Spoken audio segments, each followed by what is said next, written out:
Hey, what's up guys and welcome back to Anime King. And today I'm going to be giving you the final episode. Yes guys, the final episode of What If Naruto Was a God of Shadows. As usual guys, you know not to be sad because new series are coming up soon for you guys to enjoy. So just sit back, relax, and yeah, enjoy. So just sit back and relax guys. And also stay tuned for the rest of the what ifs coming your way today over Anime King 2 and Anime King 3. If you're new, yes, you heard that correctly. I indeed have 3 channels, Anime King, Anime King 2, Anime King 3, which I post what if on every single day for you guys to enjoy. So go ahead and click that red subscribe button and become a part of the Anime King family, and thank you for all of your help and support. Remember to comment down below and tell me if you're new. I'll be planning talking about to all of you. So yeah, without further ado, what is to begin this new episode? Start the intro.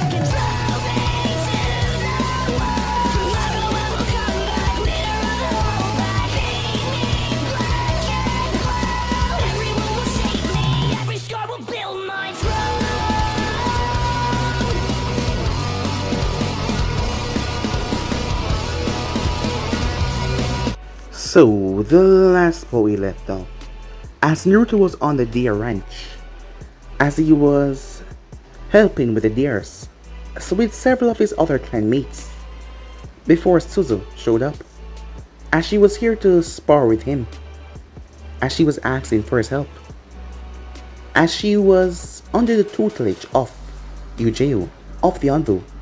Kakashi was her sensei, but Yujiro was her senpai, as she wanted to learn how to become an efficient swordsman, and Yujiro told her to ask him before she came back to challenge her. So she came in for him, as Naruto got a sword that was made from hay, as it was bindings around it to keep together, as he told her to come at him. The blade that she had was cushionless, as it changed depending on the wielder, as Naruto and her started to fight. But she was absolutely no match for him until her blade changed as it started to get a bit more longer, more powerful as well. As Naruto motioned her to come towards him, as she did, as she attacked him relentlessly, but he evaded her strikes as he simply poked her in the head and slapped her down to the ground. As he told her good job, as she was really beaming at that. Afterwards, chaos ensued in the village as the explosion went off. As Naruto's eyes narrowed angrily when he saw where the explosion came from. It was from the main house of the Nara clan. As his father was at the Hokage's tower, his brother was on a mission but his mother was home. Danger and sorcery invade the village, as Naruto told Suzu and the others to move. As he went straight up, using shadows to connect himself to them, as Naruto slit Deidara's throat, killing the man rather easily. Before, he questioned Sorcery after decimating him. Sorcery told him that his mother was not dead. She was actually taken by the masked man. As he gave a message, he told where he should meet him. Naruto already knew. We then skip to a flashback as Obito was paranoid. For several reasons actually. One of them being that Naruto had connected a piece of his shadow to Obito, and it had started to mess with his mind, making Obito remember memories when he was trained and Madara was training him to become the strongest so that he could fulfill his goal that Naruto was actually there. That didn't make sense because Naruto was not there as he refused to list those memories, but there was another thing though, he was afraid of Naruto. Since they were younger, Obito had challenged him, as Obito thought that he could defeat the so-called knight, and Naruto looking at him thinking that he was somehow able to handle him because Obito was always boasting about his Sharingan and all that he was Uchiha. As he had a lot of pride, saying that he could defeat all, Naruto had released the full weight of his killer intent, as Obito saw things that a kid should not see, because Naruto was far above a kid at those age, and that had scarred Obito for life. As he revealed himself to the rest of the Akatsuki members after they found out, Itachi on the other hand, Itachi was someone that idolized Naruto, as he had to help but he had to make it look like he was still a part of the Akatsuki. So with that, they were sent out together, the parents of Naruto, and his brother as well, as they indeed brought them back. As Dad made Obito happy as he felt Naruto coming, as Naruto arrived, he looked towards Itachi as Itachi sided with him. Kisame was about to say something, but the shadow stopped him, as Naruto's shadow technique obliterated all of them, before Obito sucked him in his swirling vortex. As Naruto faced him, as he didn't want to kill Obito, as he realized his mistake by not releasing so much killing intent on the poor boy. Look at him now. But Obito did not care, as he was gonna fight Naruto regardless. He said that he was not afraid of the darkness anymore. He did not fear the shadow anymore, as he was a lot more powerful, and he will kill Naruto today, and there will be nothing that will be stopping him from doing so. So yeah guys, so basically as we left off, you guys can switch across the place and check out for yourself. So what do you say we begin this final episode? And also guys, remember to stay tuned for the other what ifs coming your way over in Anime King 2 and over in Anime King 3. So without further ado, what do you say we get straight into this guys? After Obito had sucked away Naruto in his swirling vortex, Shikaku looked towards Itachi. What happened to him, he said. Itachi tried to explain to the father as best as he could, as the man was still holding on to his wife in his arms. Take us there, he ordered. I can't, said Itachi. Why not? Yelled Shikamaru, as Itachi decided to explain. All the way back in Konoha, barely a second after Obito and Naruto disappeared from sight, Snappy leaned back in her chair, as a scroll appeared on her decks. There's a small black string that kept it from unraveling, as she could see the letters written on the scroll. For Shikamaru, of S-rank importance, as she narrowed her eyes. Back in Obito's world, what was the night without darkness? Nothing. No, you get Naruto. The night and Naruto were one in the same, but there was a small difference. Night was the Nara assassin easy mode, while the man behind the shadows was the hard mode. Being night and utilizing his shadows to the fullest extent gave Naruto victims a much faster, less painful way of dying. He didn't have to put too much thought before he manifested a tentacle of darkness to rip out his opponent's heart. Faster and easier for the person, but when he made the effort not to use his bloodline, in a fight, friendly spar or not, he was a completely different person. There are many ways to describe him without his bloodline. He was efficient, fast, smart, careful, cunning, and very deceptive. But one word overpowered those all. It just consumed them. Merciless. Naruto's eyes squinted as he grit his teeth, his legs bent a bit as he added pressure in his stance, enough to crack the ground underneath him. At first, white vapor rose off his skin and clothes until the vapor darkened into smoke, but only a little.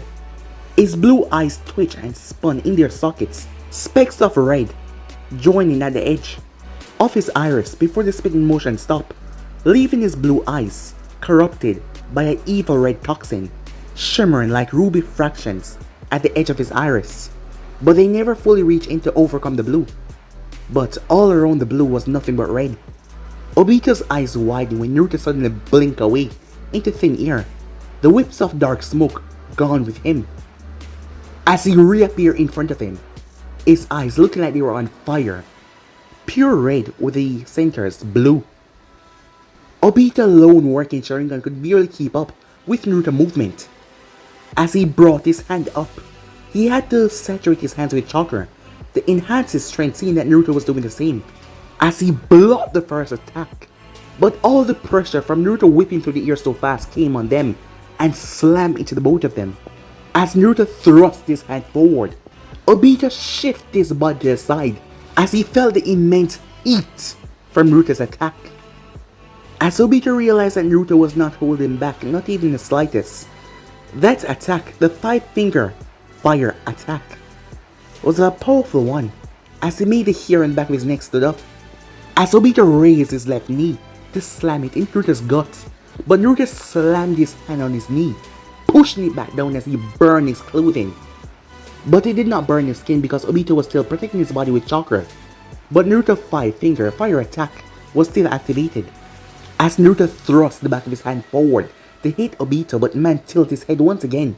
His Sharingan was spinning wildly to keep up, as Obito jumped back to get some space. As his Sharingan spin and focused on Naruto's stance, as he then shot forward, as Naruto was waiting for him. Obito came in the right jab to Naruto's face, as his Sharingan predicted that Naruto would duck, but at the very last moment before he went down, Naruto tilted his body aside, as he slammed his hand into Obito's stomach. Blood poured out from Obito's mouth, as a fire attack traveled through his stomach and blasted through his back. He managed to gain control of his body quickly, as he drove his elbow towards Naruto's throat, as he added fire feinted to it, as Naruto slammed his hand down. The two fire feints clashed as both of them were blown away from each other. As Obito clutched the wound to his diaphragm, it was much too low to scrape his heart or hurt his spine, but it was still painful as hell. His Sharingan eye focused on Naruto, who started to swirl as he moved his hand in a circular motion, causing fiery trails to move through the air. As Obito was slowly healing himself, as he watched as Naruto stopped after spiraling 3 times, as there was a lot of smoke, but there was a smoke, it was making a form, 3 circles, as Obito noticed the circles. As Naruto slammed both hands together, fire style. Smokestack, he said as he slammed his hand right in the center of the 3 circles. The column of smoke shot towards Obito as he grit his teeth. His Mangekyou sprang to life because the smoke ring extended, and even if he jumped he would get caught. His Mangekyou spin as a green arm emerged out of nowhere, shielding him. As it was not just an arm, there was his Sharingan start to push it forward as a torso. A Susanoo, a green, toxic green Susanoo, started to emerge. Then a head emerged. It had on a green helmet that hid all its features except for those burning green eyes. As Naruto moved as a massive sword came down, as he covered his face as rocks and dust flew everywhere. As Naruto dropped his body to the ground, his left arm touching the ground, as the arrow flashed where his upper half was a second ago. A white arrow tearing through the sky. As he leaped as another arrow stabbed right in the ground. Flipping, he ducked once more, as he evaded another arrow before pushing one hand up, leaping his body in the air as he twisted and evaded the other one. 3 arrows were shot towards him while he was in mid-air. As Naruto substituted with a pile of rocks that Obito had created after smashing the ground. As he appeared, the moment that he did, Obito shot another arrow towards him as he jumped. The massive hand of Susanoo came out and slapped him out of mid-air, as it hit him by the shoulder as Naruto flipped and crash landed on the ground. He winced a bit as his arm was dislocated as he snapped it back into its socket. The red and blue of his eyes glowed as he flashed through hand signs. Fire style. Cursed red Amaterasu. Like with sorcery, he held up his tiger seal right to his lip and released red flames. He was confident that his attack would do damage to the celestial armor of Susanoo. He had only heard about it, but he never saw one before. His red flame burst through the dust towards Susanoo, but despite that he kept on burning more flames.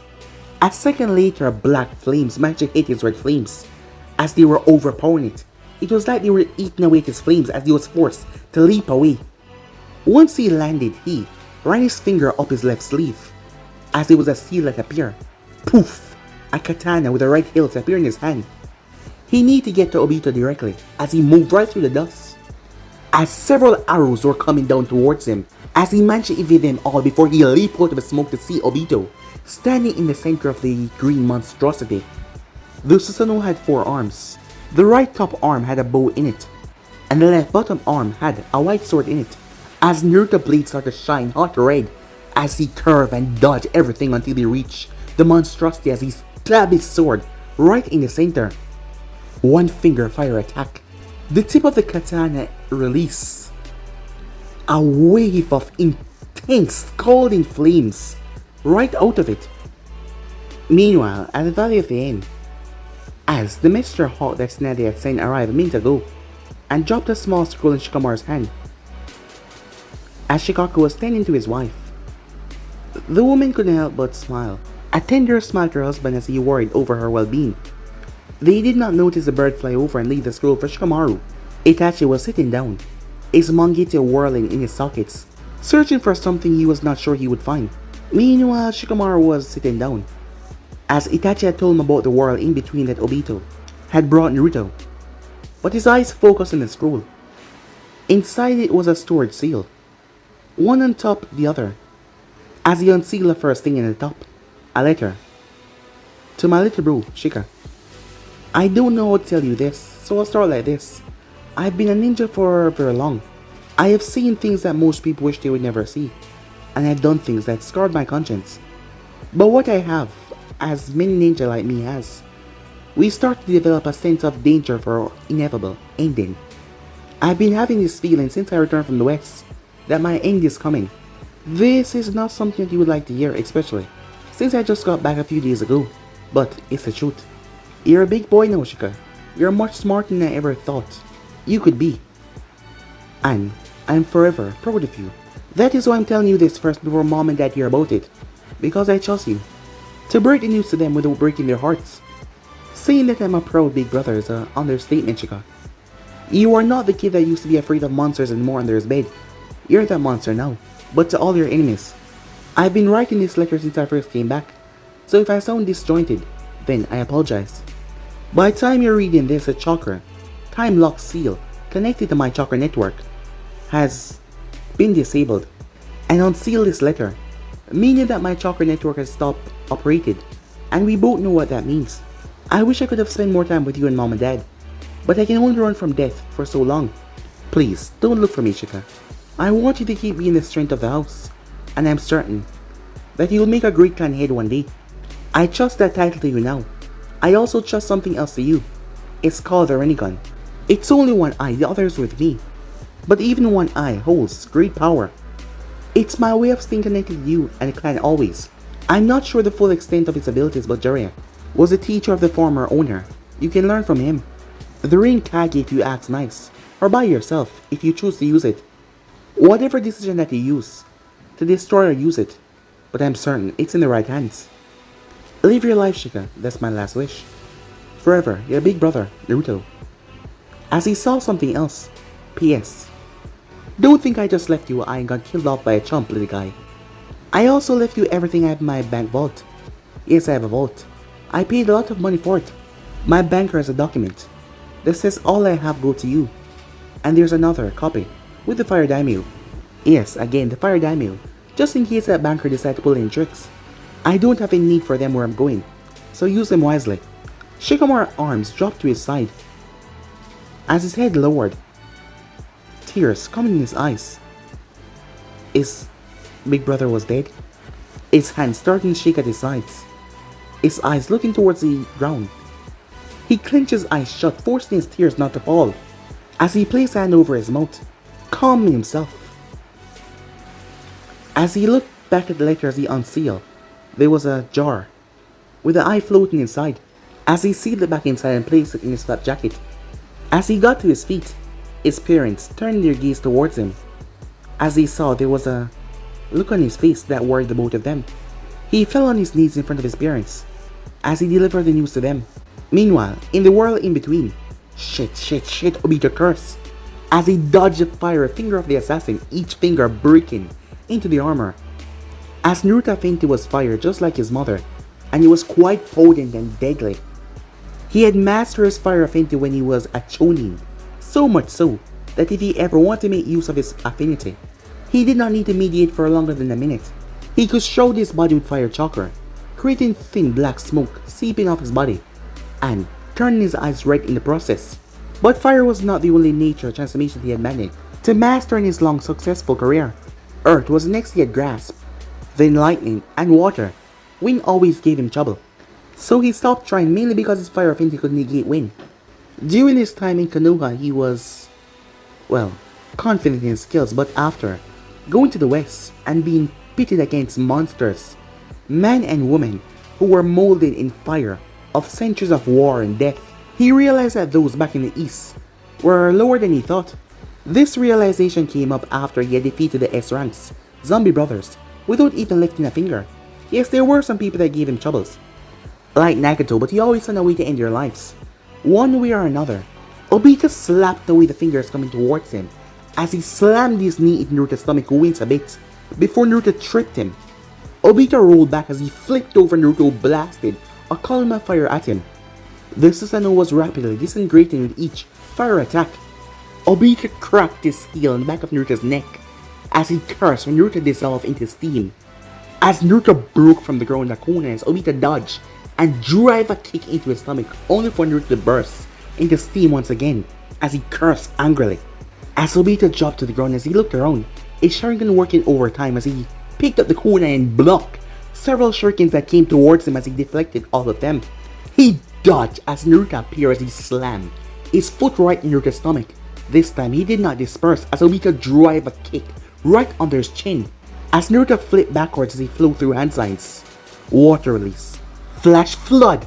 The jutsu did as it intended. One moment there was mist and the next water started to rush towards him in a large quantity. Amaterasu, Obito said. As black fire evaporated the water, Obito blocked as a kick slammed into his guard. As Naruto drives 6 more kicks until gravity pulled him down. As he drives his hand to the very center of Obito's chest. Obito was sent sailing as he crashed hard. Obito had to roll as Naruto's feet came crushed in the ground where his head once was. As he jumped to his feet, as he panted and coughed up some blood, as he started to block the relenting attacks that came from Naruto one after another, faster and faster. But he was cut off as the elbow cracked into his jaw, thrown into the side as he got back up. But he was slammed in the stomach. As he was slammed over the head, he was being beaten viciously. As Obito yelled in pain, as 2 knees were driven into his lower back, his mangete was trembling as 2 hot fingers stabbed into his shoulder blades. Those 2 increased to 4 and stabbed his kidneys. Those 4 increased to 6 and stabbed his spine. Then those increased into 8 as they burned his kneecap as he dropped to the ground, as Naruto grabbed him by the back of his shirt. As Obito was going into shock from all those deadly pressure point attacks that Naruto hit him with, as Obito felt his mangete would die into his eye. So he would not fall. His eyes faded back to black. As Naruto looked at him. You've lost. Now take us back. As Obito coughed up blood. I haven't lost, Naruto. You have, he whispered, blood coming out of his mouth even more. This isn't a game, Obi. You're right, said Obito, cutting him off. This isn't a game. This is a story. And I'm the hero. What the hell are you talking about? Take us back home now, said Naruto. No longer will your illusion hold the world hostage. No longer will people be poisoned to your will. I have freed the world from the night, Obito said, cackling like a madman. And I have vanquished you. I am the hero. I am the hero of this story. As Naruto slammed his fist into Obito's face. You've gone mad, said Naruto. Obito coughed up some more blood. No, I have not, he whispered, his voice coming out raspy. I have never been so clear-sighted in my entire life. The world will not remember me, but I will be cemented in the skies as the man that ended the night. You will never hurt the world again, Knight, because you will never return. I have saved everyone. What do you mean I'll never return? What have you done, said Naruto? Tell me! The moment I took you here, you were taken out of the time stream of the elemental nation to the time stream of the universe, connected together in a central hub. The world in between, a place only I can access with my eye. Once we got here, there was no returning back home. Never. I told you, Knight. I'm the hero of this story, Obito said, as his eyes slowly closed as severe blood loss ended his life. Naruto's fist was trembling over Obito's dead face, his hands on fire, until Obito's body dissolved into nothing, into a speck of dust. As Naruto dropped to his knees as he stopped channeling, his fire fainted, as his eyes returned back to normal. Never. The ground cracked underneath him, as so did the sky. With Obito's death, Naruto started to drift in a black darkness. There was nothing there, nothing around. Absolutely nothing. With Obito's death, there was nothing left. Obito was the one that held up this world. He had used one of his eyes, the cost of one of his eyes, to enter this world. This was a theory that Madara had talked about with Obito. But Madara never got the concept fully down. But Obito did. And this was his first time using it because of his opponent being Naruto. And of his fear of Naruto from the past. It was too much, and he did something risky. And it brought him there. He sacrificed his eye to get there. And the last step of this world was the body of the person that used it, turning into dust. That is why Obito was gone, and now that Obito the holder was no longer there, the world fell apart. And Naruto was lost in the darkness. Time skip. How long have I been falling? No answer came to his sleepy mind though, as Naruto was curled up in a fetal position, in the vacuum of darkness, as he didn't know how long it has been. Years, months, days, weeks. Time didn't seem to comprehend or make sense, as he didn't know. The only thing that brought him a bit of joy was sleeping, where he would see his family again. But in reality, that would never happen. A gust of wind hit him as his clothes was blown back, as he blinked and turned to see chaos going on down below him. An insect-like girl, or what he thought was a girl, was using an extremely long whip to whip around two other females. As he observed the fight, not knowing if he was seeing things or what, as he glanced up to see the moon. What the hell? As the insect girl was winning, facing off against the other two girls. One of them with a blue ribbon around her forehead. The other one was a behemoth, ripped with muscles, carrying a battle axe or warhammer. He was not too sure. As he saw the girl with the ribbon did something, a last ditch attack that would save her and her muscle friend. She ducked into her shadow. As Naruto was surprised by that, the girl could use shadow manipulation, but the insect girl slashed the slim shadow user as she crashed into a building, breaking the wall. Just then a crystalline sword came down from nowhere and stabbed into the ground. A figure flickered into sight. A girl was wearing a mask, never seen before, version of the hunter in mask. It made him remember Konoha, his home. As Naruto's shadows flicker around him, spreading out wildly, as he felt his cloak appear around him. As he focused back down in the fight, now the hunter in mask girl was crushing the insect girl with the help of the shadow manipulator and the large woman. Someone else then appeared in the area.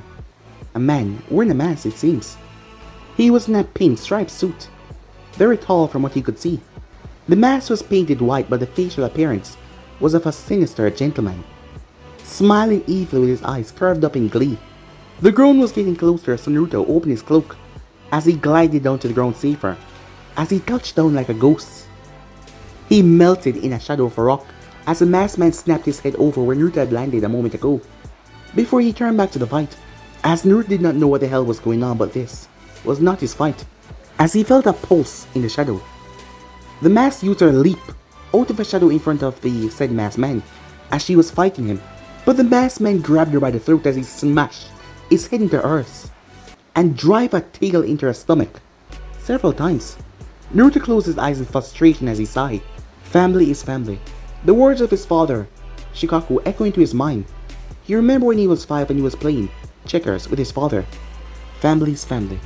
Damn it, Dad, Naruto thought. As he heard the shadow user slam back in the wall, her muscular friend was unconscious after being hit with a severe fire attack. She was a shadow user and that meant she was family. Meanwhile, Evil Eye panted as she held her broken ribs. One eye open on her mask as she glared at the smug man in front of her. Who are you? I am. The man was cut off though when he felt a crippling weight drop in the surrounding area. It took all in his power to maintain composure, but he couldn't stop the cold sweat that ran down his face. 3 feet in front of Evil Eye rose a man with blonde hair with black tips. As he rose out of the shadow of the stone that was near to her, his black cloak covered his neck going straight down, but his sandals were exposed though. His shaggy hair hid his eyes. This made the servant of Nazareth even more cautious. He saw a twinkle where his eyes were, as a pair of blue eyes opened as an invisible energy shook the very earth, slamming into him. But Evil Eye was saved from this bundle of power that exploded at the man. "I know this isn't my fight," said Naruto, loud enough for Demiurge to hear him, as the man felt tremors went down his spine. As Naruto cocked his head towards the two unconscious girls, two shadows started to slip towards him as he turned towards Evil Eye. As he watched as his clone came over and placed a hand on her shoulder, startling her that someone was behind her.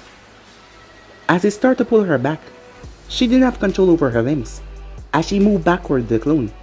"But I was passing by and I noticed that you were attacking a member of my clan." Demiurge could not move, not even a gulp, as Naruto looked back to the ground. As he continued speaking, "I'll probably regret this, stranger." Naruto said another deep sigh, as his eyes snapped back up to Demiurge.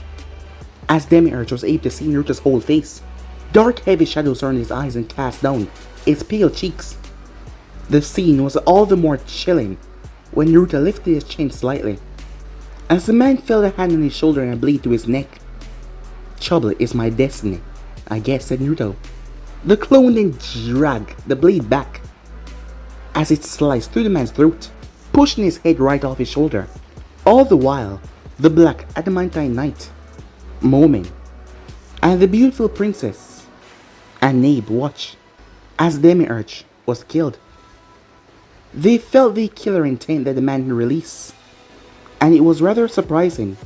Momin, who was actually Ain's old Gon, in disguise, began to whisper orders to his battered maidservant, who was posing as a magic user adventurer alongside him. "I want you to find out all that you can about him. You can ask your sisters, but I want to know who that is as soon as possible." As Naruto regarded Evil Eye for a moment before he passed her, as her shadow returned back to normal, as she quietly thanked him. As Naruto knelt down beside the clone returned back to his shadow, as Thea opened her eyes to look up at her savior, her groggy mind wondering why she could not see past the shadows that were preventing her from seeing his eyes. He placed his finger on his lip, telling her to be quiet, as he, Thea, Gargarin, and Evil Eye were dragged into the shadow that appeared underneath them like a pool. Time skip 1 week later at Konoha. Shikamaru hummed as he scratched his chin, as he looked down towards his opponent. Before he made a move, "Shika, I don't want to play chess," said Suzu. As her ears drooped, her eyes became wide, as she gave him the full brunt of her puppy dog eyes. As Shikamaru rolled his eyes, he reached over and poked her in the forehead, as she pouted. "You need to work on your strategy, Suzu. Lady Fifth asked me to teach you, and that is what I'll do." But I'm a practical learner and you know that," she said, as she crossed her arms like a child. "Fine, we'll spar. Are you happy?" he asked. "Yes," she said, jumping up as the board was hit over as all the pieces fell over the ground. As he sighed in annoyance, his mother poked her head out from where she was, giving him that look, saying that he was going to pick everything up because Suzu was the guest. As he sighed once again, "Troublesome," he said. As Suzu stared at Shikamaru as he raised the eyebrow, until she asked, "How's the eye?" He scratched his chin as he became more aware of the black eye patch over his left eye. "I'm still trying to get used to perfect chakra control," he said. She motioned for him to go on as he shrugged. "I need to keep it covered or else it will drain my chakra. Konan Sensei sent a letter yesterday that it will do until I get used to my chakra and I adapt with it. She said I should visit Rain when I'm ready for formal lessons, but I'm not sure how Asuma Sensei would take it, or even Mom or Dad when they hear about it. Plus, I think Konan Sensei eat guys. I'm getting this vibe from her." As Suzu giggled into her hands as she sat back. "Hey, can I have a peek?" she asked. "I just told you, it takes a toll on me if I leave it exposed for too long. Just a quick look, I promise," she said. "Fine," he said as he removed the eye patch, as he closed his right eye, as he opened his left eye. Snevy had said that Rinnegan had mutated when he came into contact with his Nara bloodline, along with the chakra and his chakra network. But that second part was taking a bit longer than necessary, as it was taking a while to adapt to his chakra completely. Now, as instead of purple it was black, and the rings, they were now purple. It made the godly look more intimidating. After the implant surgery, he could feel many changes in his body, slow changes that he was adapting to, like his muscles strengthening. And anytime he watched a jutsu being performed with the eye, he got a full understanding of how it worked, making it easier to store into his brain. Not to mention he could see chakra networks. The eye patch was a sealed force that controlled the burst of chakra from the Rinnegan that he wasn't able to control. The eye patch made no one sense that he had implanted no jutsu. Now he knew how Kakashi felt as he covered it back up. Words cannot express how cool that looks, said Suzu. Well, it's not easy constantly trying not to will something to blow up, but thanks. It came slowly, but he realized the ice could create flying bombs or missiles if he wanted to. As Suzu's mood dampened a bit, have they found Naruto's body? Shikamaru noticed how she dropped the old man title and called him by his name. Are you okay? She asked, realizing it might have sounded a bit too harsh to ask him about that right now. If you need anything, I know, he said, cutting her off. You're here for me. Thank you again, he said. She got up as she sat down beside him, as she pulled him into a tight hug. As he allowed her to hold him, he chuckled in amusement when she kissed him on the forehead. She had seen it in several Kazahana movies, when the man was depressed and had kissed from his lady friend, pulled him right out of it. She had never tried to use it before, but she could see that her first try was successful. What was that for? He asked her. She gave him a big smile. I thought I saw some ramen in your ear, she said, as she pulled him onto his feet as he asked, did you accept Jiraiya apprenticeship? He did say he would teach her to better use the Kyuubi's power. Nope, I don't trust guys in wooden sandals, she said, as Shika and her shivered a bit, as they seemed to agree. I'll stick with those I already have. I'll learn the rest by myself if I have to, she said. It was then that Shikamaru went on one knee in front of her. As her heart started to beat rapidly in her chest, her face got flushed. What was she thinking? As Shikamaru pulled something out of his pocket. It was a bag, as he started to pick up the shogi pieces, as he sent her a smirk. Two can play at that game, she said. What was that? He asked. Oh, nothing, she said to him, as she picked up her blade and perched it on her shoulder. How about that strategy spar? As he placed the bag of pieces on the chessboard, as the both of them made their way towards the compound sparring area. He was still going through a lot of things that was locked away in Naruto's vault area. Besides the money that was stashed all in the vault area, there was also new jutsus that Naruto was creating, assassination techniques and several other things. There were even a lot of armor and souvenirs from the west, as it was a lot. It made Shikamaru feel warm that his older brother trusted him to give him all that he owned. As Naruto's banker, now Shikamaru banker, had keyed Shikamaru blood into the vault, so he could go there at any time. As he knew that Naruto was proud of him, but he would not stop. He would make his brother as proud as possible. He was bumped on the shoulder as he glanced over towards Suzu. What's on your mind? She asked. Do you think Big Bro Naruto is happy? She threw her arm over his shoulder in a friendly gesture. Shikaku had explained what a chakra time lock seal was. The object inside had unsealed immediately after the person's chakra was no longer flowing, because the seal was tied to the user's chakra network. It was the hardest thing in the world for the man to explain, as him and Yoshino accepted their son was dead, as it was the proof right there. That was the last Funjutsu seal that anyone could use, because it only came when your chakra stopped circulating through your body. Naruto's burial ceremony had happened a few days ago. An empty coffin, seeing that they could not find his body. Those who he affected in and outside of Konoha came to pay their respect to the Knight of Konoha. Some of them had to stay at the gate for a little while, because all of them could not enter at once. It would be too much for the village and overpack the graveyard. He had touched many people over his travels, it seems. As Shikamaru would have fallen into a depression, seeing that he lost his brother after he just got him once again. But Suzu would make sure that he was never sad, always there to make sure he was happy. I'm sure he is. I'm sure he's very happy, Shika, said Suzu. Time skip, Tsurugi, countryside. Este Kingdom. Naruto was happy, somewhat, as he adjusts the hat on his head and the gloves on his hand, as he turned back towards the house behind him as he shouted, I'm going to sell some of my tea leaf in the market. Let's go. As he squinted up at the sun, as he scratched his chin, Still curious about the place that he had encountered. His attire hadn't changed much. Long sleeve black shirt and long pants. But he was not wearing his cloak. But he kept the summons of about 500 shadows, sealed away in his black eye patch. The black eye patch he wore over his eye to cover his new dojutsu. As he heard that, even though they were connected by nerves, he heard that from Snazzy they could be replaced by a simple procedure, as long as he was done well, pulling the eye out and constantly using chakra to sever and reconnecting a new one, as he had did this a day after arriving, using suppression seals, so no one knew about the self-surgery. The house behind him was made out of earth and wood. It only had 2 bedrooms, no bathroom, and an outdoor kitchen. There was a humble garden at the side of the house that Naruto grew tea leaves, boosted by the growth spell that the girl named Evil Eye used on them every once in a while. It was an obvious attempt of impressing him. The place was just a temporary home, so that Tia and Gargarin could heal their wounds by medical potion and the limited medical ninjutsu that Naruto knew.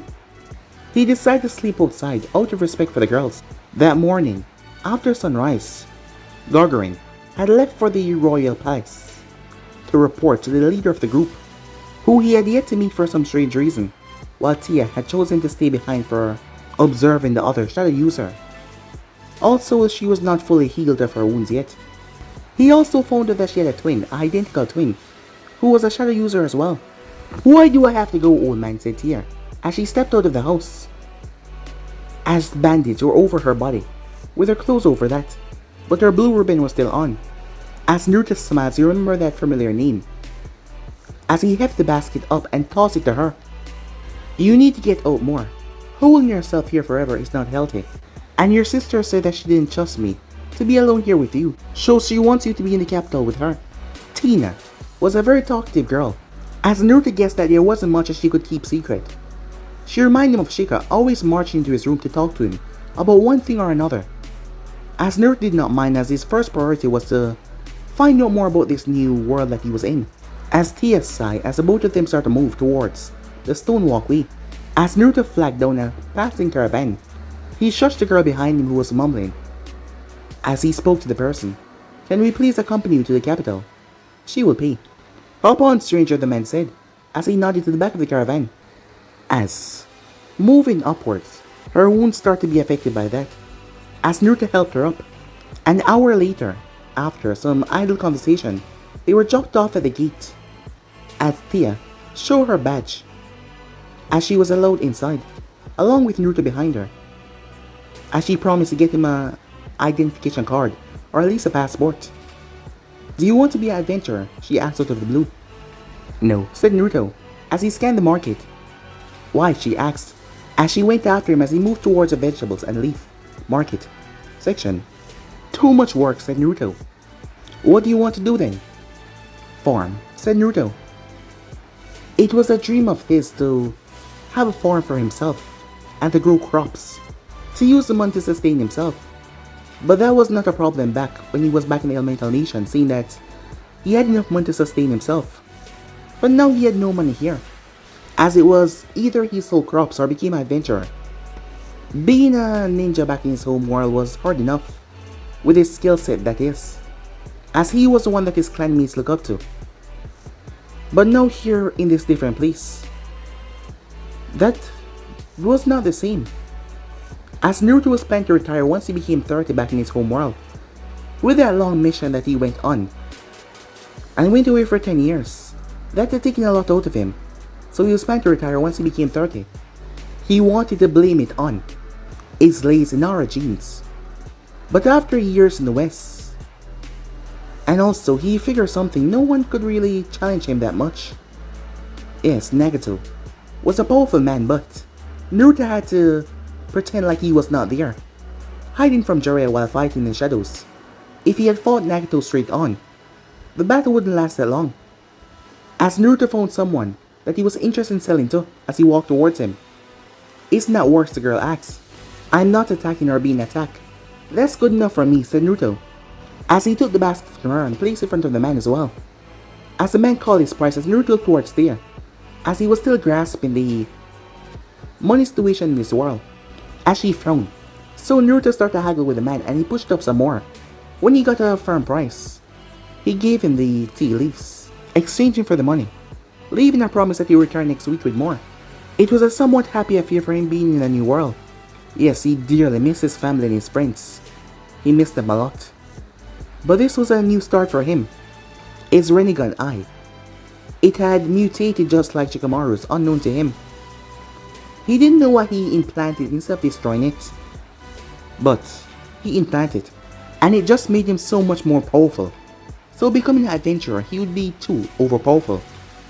As he stashed the money away, as he waited for someone to approach who called his name, another member of the Blue Rose approached him, led by Lackeus Angel, the leader of the Adamantine group, alongside Climb, the personal guard of the princess of the kingdom, and Brain, a close associate to Climb. As Naruto smiled as he greeted them, as Evil Eye replied back, "Hello, Lord Naruto," and ushered the Nara with them so that they could talk. No one missed how the magic user had addressed Naruto. It had started ever since Naruto had saved them a week ago. The muscle woman teased her about her subtle crush on the blonde, but Evil Eye did not deny it. When the Blue Rose was assembled for a meeting and Naruto's name was called, Evil Eye couldn't help but talk about how amazing Naruto was. She had even taken it upon herself to visit Naruto and stay for as long as possible. She didn't know that it was deep in fascination when she caught herself thinking about leaving the Blue Rose and living with Naruto on this farm that he talked about. Lackeus was very much unaware of Evil Eye's intention, which would come into fruition if Naruto agreed to have her. It was to be expected a man that controls shadows like the sun could shine light on the earth, appear out of nowhere, release a foreboding feeling so heavy it was enough to shake up Evil Eye, and he saved her friend, because his only reason being that Tia was his clanmate. When she knew that Tia and Tina was the last of their clan, the feeling was made even worse when Naruto declined to be paid for saving her friends, saying that he would not take money for helping family. The only reason why Lackeus allowed Naruto to take care of the girls was because Evil Eye was visiting constantly, and Tia insists that she wanted to stay with Naruto for a bit as well. Their intentions were plain as day, even Naruto. They just wanted to see if he was on their side. Telling them his life history was going to be a bonus, as he already had an answer ready. As he ordered a cup of water to the others, ordered beer, he looked towards the leader of the Blue Rose. "You have questions?" "Yes, I do. First off, who are you? And where are you from?" "My name is Naruto Nara from Nara clan, and I am from a faraway land. You won't know it." Tia and Tina narrowed their eyes when they heard he say that he was from Nara clan. As Naruto added, "My clan specializes in shadow use and manipulation. My father always told me that even if a shadow user does not use the Nara name, he or she is still family. Enemy or not, I should remember that." Tina and Tia here, as he tilts his head towards the two. "Our family," he said. Lackeus hummed as she pointed towards the eye patch. "What happened to your eye?" It looked like a random question, but its answer, whether answered or not, that may kept him suspicious or not. The leader of the group was very good at catching body language. "That, dear friend," said Naruto as he leaned on the table, "is none of your business," as he flashed a smile as he drank his water. As a group of noisy adventurers came in, asking for a higher class mission, Lackeus glared at him, not intimidated by his smile. "But Evil Eye spoke. That feeling when you save us, what was it?" "It wasn't magic." "I would know. And it wasn't ninjutsu." As Naruto scratched the back of his head, "It was my killer intent. I guess I used a bit too much, huh?" They were all taken aback a bit. Even Climb and Brain, who had experienced killer intent. At that time they weren't sure what to call it before, but now, the name killer intent fitted completely. "You mean you can increase it?" asked Climb, as Evil Eye had experienced everything. As she told him what she felt, even though she was not under the full brunt of it, she felt like she was dropped into an abyss of darkness and cursed to wander a land of nothingness forever with her soul, forever damned in nothing but darkness. She had been very descriptive. "I can, but I prefer not to do that," said Naruto, as his memory flashed towards when he used a killer intent on Obito as a child. "I found out that my ki has negative effects on the psyche. I lost suffering to insanity because of it, and I would rather not lose one again. That seemed to lessen Lakia's doubts about Naruto, the sincerity in his voice, and the regret in his one eye that was shown.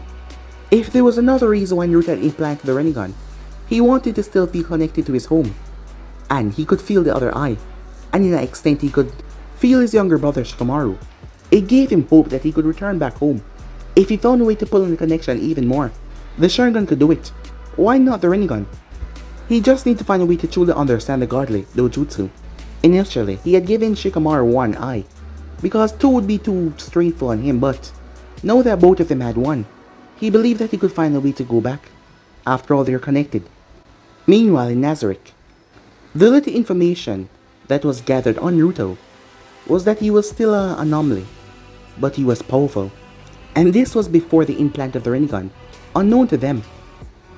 Do you think you will pose a problem to my ambitions? Ainz asks. Your honest opinion, please. He comes off as a friendly person, my lord. I do not think that he will actively impede your plans for the great tomb of Nazarick, my lord. The skeleton hum as he placed his right fist under his chin, as he perched on his throne. If that is the case, I want you to befriend him. I will do so as well under my disguise. The battle maid barely suppressed her snarl. Befriend him? A filthy human, she said. No. As he got to his feet, he spoke in a great voice, addressing everyone there that was gathered. As everyone bowed, the level of importance in his words were not lost. If he holds as much power as you say, then he's not human. What is he then, my lord? As everyone went quiet, waiting for the man to speak. I fear that he's a godkin, said the man. But guys, yes, this is where this comes to an end. I just want to say thank you for sticking with this story, and I really hope you enjoyed this. And if some of you did not know, the last episode seemed to be a crossover between Naruto and Overlord. After all, it's the world of the Overlord that Naruto was sent to, but I really hope you enjoy, guys. But I'm out for now. Stay tuned for the stories coming your way. Peace. I'm out of here.